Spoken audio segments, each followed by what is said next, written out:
Olá, então estou aqui hoje para falar de um mito que é muito bonito, porque foi a pedido de alguém de vocês. Alguém de vocês me pediu para eu falar alguma coisa sobre o mito de Perséfone e Deméter.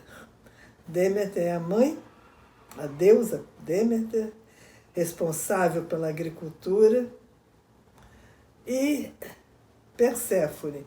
Na verdade, é Deméter e Coré, porque Coré era o nome da menina, filha de Deméter, da ingênua, da filhinha de Deméter, aquela que vivia junto à sua mãe, grudadinha nela, né? Que brincava com as musas, com as outras pequenas deuses, filhas das deuses, mas sempre sob o olhar guardião de sua mãe. Deméter e Coré faziam algo assim de uma união mãe-filha, muito sintônica, muito bonita, muito feliz e muito prazerosa. Mas, um dia, Hades, né, quando subiu dos confins da terra para a superfície, viu aquela menina linda brincando e se apaixonou por ela. Se apaixonou, queria tê-la, queria que ela fosse sua. Então ele aprontou, pediu licença a Zeus, que era o pai de Coré, é Zeus. Então ele pediu licença, por favor, para que ele lhe desse aquela menina. E Zeus, como tem sempre o rabo preso, né, pelas coisas que ele faz, ele tem que ceder alguma coisa para os outros deuses, para que ele permaneça em harmonia, em equilíbrio. Então, está bom, eu vou fazer o seguinte, eu vou atrair, aliás, eu permito que você atraia a Coré, quando ela estiver brincando, para o precipício. E lá você a pega. E assim foi feito. O que aconteceu? Havia a flor de Narciso. Lembra do mito de Narciso? Que o Narciso morre e se transforma na flor de Narciso? E essa flor nasceu num dos precipícios, perto de onde Coré brincava. E enquanto brincava, ela percebeu aquela linda flor e ela pensou em colher essa flor. No que ela vai colher essa flor, Hades a pega e a leva, então, para o mundo inferior, para os infernos, onde ele era rei, onde ele dominava. Vocês se lembram que Hades era o que ficou dominando o mundo subterrâneo. Zeus ficou dominando a superfície, né? E Netuno ficou dominando o reino das águas. Assim foi dividido o nosso mundo, né? Segundo os gregos. Depois que Cronos foi derrotado, que Zeus ganhou a batalha, dividiu dessa maneira com seus irmãos. Então, Coré sendo sequestrada, ela vai para o mundo dos infernos e lá ela se transforma em Perséfone, a rainha do mundo subterrâneo. Agora, a gente olhando para esse mito, a gente percebe um monte de coisa. Porque os gregos, com seus mitos, eles falavam da natureza humana. Eles expressavam, eles criavam deuses, né? Em que a natureza dos deuses era a natureza humana. Olha só, as emoções humanas, olha só.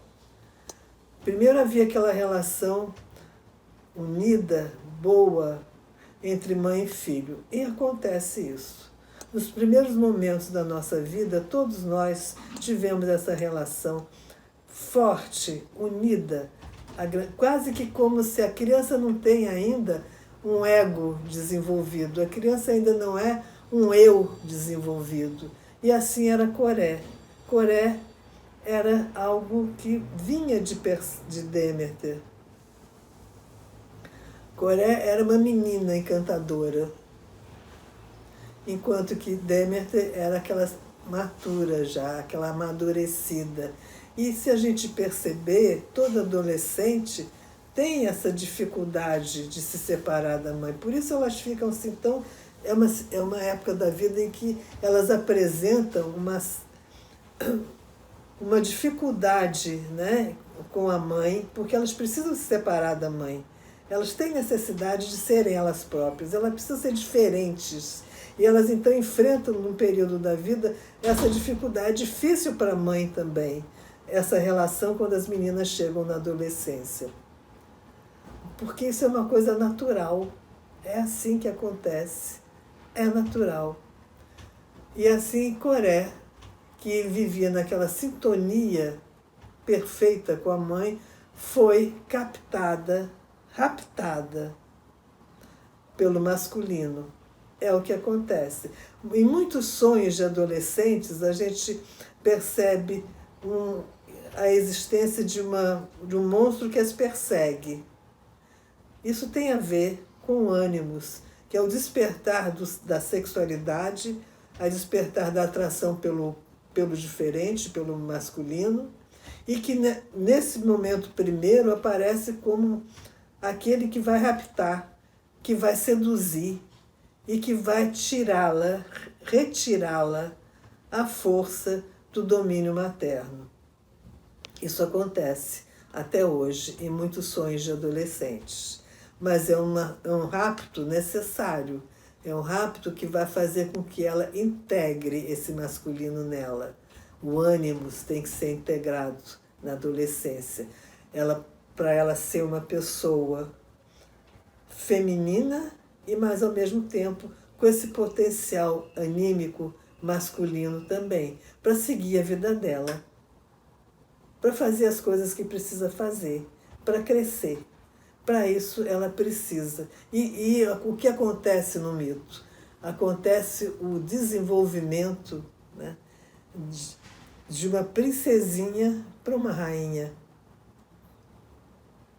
E ela então passa a conviver no mundo dos infernos, sendo a rainha a esposa de Hades, poderosa como ele, mas a mãe inconformada procura reavê-la. E consegue, depois de muita peregrinação, de muito sofrimento, de muito luto pela perda da filha, ela consegue de Zeus o direito de rever a filha de 6 em 6 meses. Então, é criado na superfície da terra o verão, a primavera, o outono e o inverno. O outono e o inverno é a época em que Perséfone está no mundo subterrâneo. O verão e a primavera é a época em que Perséfone volta à superfície da terra como o feminino criativo em flores e frutos. Esse mito é muito bonito, é muito profundo e fala do feminino, o feminino realizador, o feminino que se desprende da mãe para se tornar mulher. Mulher com nela o ânimos e a ânima. Mulher completa, feminina e também atuando na vida como energia masculina através do seu ânimos. Eu espero que eu tenha satisfeito com essa visão, né, com essa pequena análise do mito de Perséfone, Coré, Perséfone, Deméter.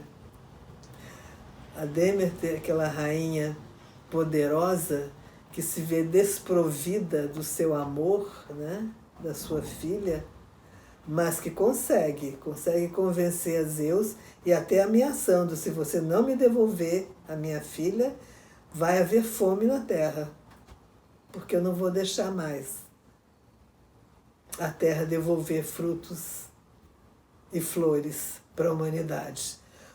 Diante dessa ameaça, Zeus trata de resolver logo o caso e facilitar a chegada a volta, né, da filha de Deméter à Terra.